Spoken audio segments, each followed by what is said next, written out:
برسیم به طراحی کردن، اولا که حواستون بود دیگه من مدادا رو تیز کردم و اول ویدیو هم گذاشتم. بعد من چندین تا مدادم رو تیز کردم، برای مثال تو سایزهای مختلف، تو سایز HB 2H 4H 2B آره گفتم and 8B. خب حالا میخوام شروع کنم به طراحی کردن. با مدادی که طراحی میکنم مدادم HBه، چون همیشه موقع طراحی کردن همونستا گواشته بعد از مدادی استفاده کنیم که خب میشه از چوبی هم استفاده کرد، اما حالا من دارم فکر میکنم که شما فشار دستتون رو نمیتونید کنترل کنید.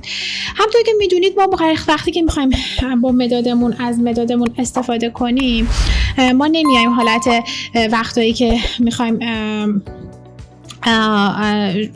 یه چیزی بنویسیم مداد دست بگیریم. اصلا وقتی که ما مدادمون رو تیز میکنیم هدفمون اینه که بتونیم، یکی از چیزایی که خیلی خوب بهمون کمک میکنه اینه که ما مداد رو از بالاتر میگیریم، فشار دستمون کنترل میشه، دارک نمیکشیم، بعد میتونیم بالاتر کارمون رو نگاه کنیم. خیلی مزیت ها داره که هرچی بگذره من براتون این رو بیشتر توضیح میدم. پس حواستون باشه که مدادتون رو شما از وسط بگیرین.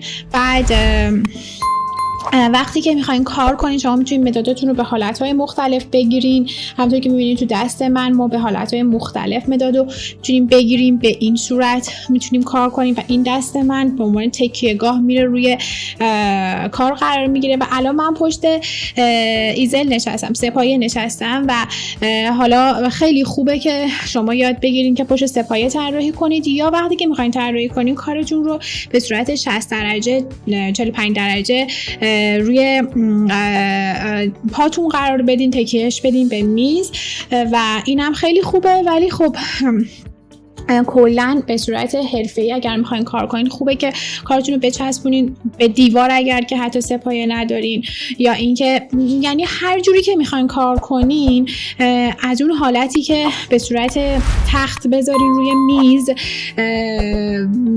اصلا اون درست نیست. یعنی اصلا سعی نکنید که طراحی رو به صورت تخت روی کار انجام بدین. طراحی رو سعی کنید که بهش مسلط باشین. شما نباید قوز کنید موقع کار کردن و شما باید به صورت مسلط بتونید دستتون رو از شولدرتون تکون بدید، از شونه هاتون تکون بدید و اینجوری تسلط بیشتری روی کارتون دارید.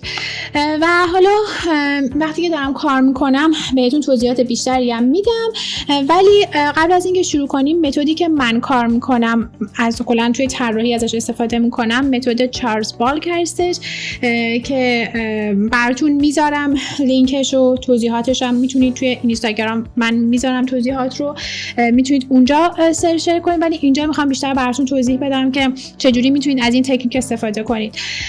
و توی متد چارلز بالک چیزی که خیلی مهمه، ما از یه سری خطوط راهنما استفاده میکنیم. پس بهتره که قبل از اینکه شروع کنید به کار کردن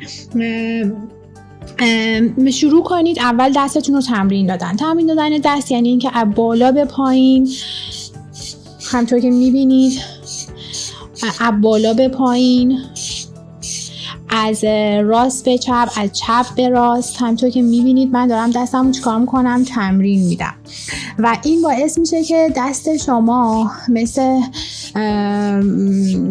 حالتی که در اصطلاح میگن دستمون رو گرم میکنیم وقتی که میخوایم طراحی کنیم. و میبینید من مداد چجوری تو دستم گرفتم و حالا از جهت‌های مختلف دارم شروع می‌کنم به تمرین دادن دستم و این خیلی اهمیت داره.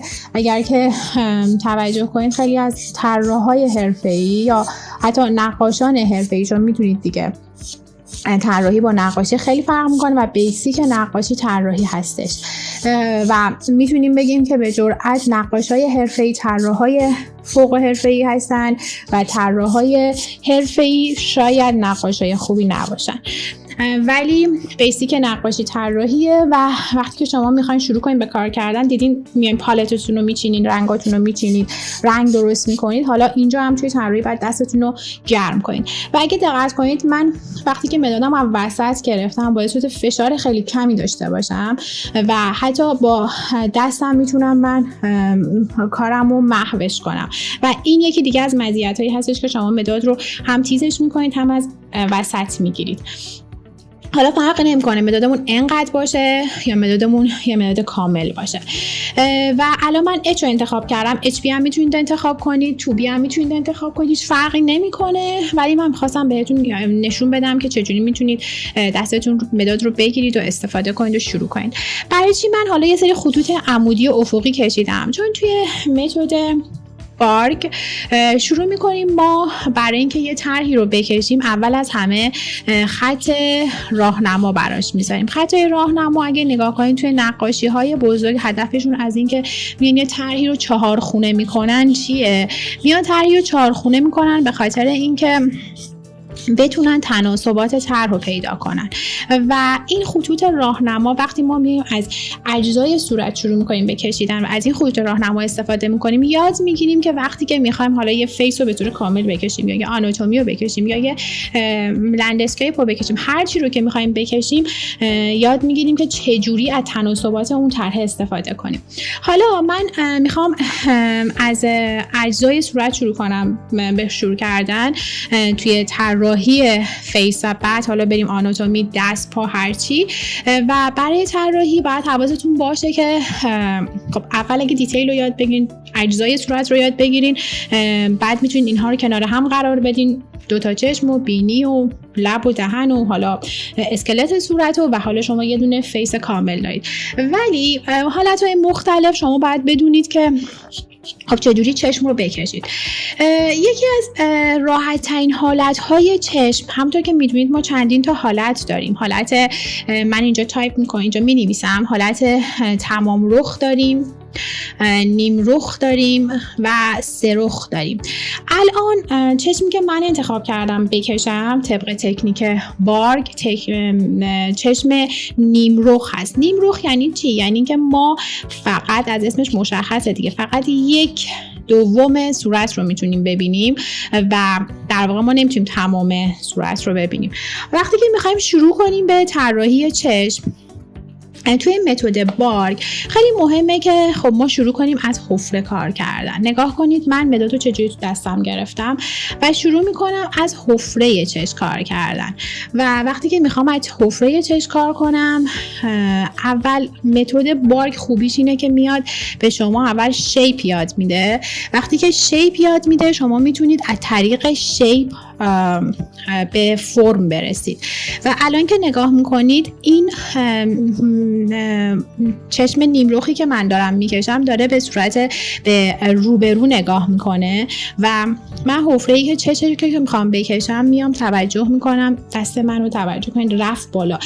خوبی ایزل اینه که شما نمیتونید کارو بچرخونید، دستتو میچرخونید و این تمرین خیلی خوبی برای دستتون هم هست. و الان من میخوام قسمت بالایی چشمم رو بکشم. نگاه که کنید میبینید دستم رفت بالا. و حالا قسمت پایینی چشم. اوکی. و حالا پلکمو ببینید من الان شبیه مثلثی شد. حالا طرحش هم براتون میذارم و همینطور فایل دانلود کتاب رو که شما میتونید دانلودش کنید کتاب رو.